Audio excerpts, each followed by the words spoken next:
大家好，今天分享香煎牛排。2片牛排约150克，准备5粒尺寸相似的松露玫瑰番茄，剪取5片形状与尺寸相近的香芹叶子，按三角形的样子把牛排切成小片。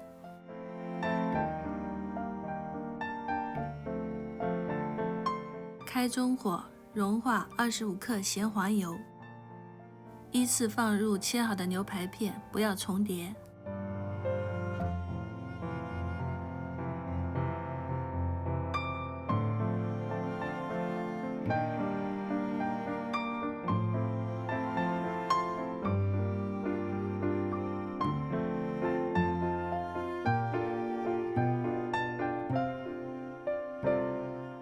加入2克黑胡椒，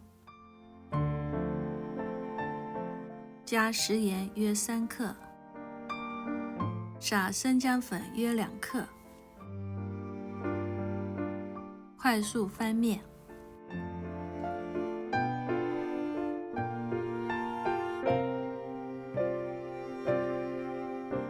牛排表面血色一消失，喜欢吃嫩口感的可以起锅了。喜欢吃尖椒的口味可以多煎30秒。像这款轻薄型牛排，煎制时间如果超过3分钟，里面的水分会迅速跑光，俗称太老了。开始摆盘，牛肉一片压一片，围成一个圆圈。一边放一边调整，在5等份的位置放上香芹叶子，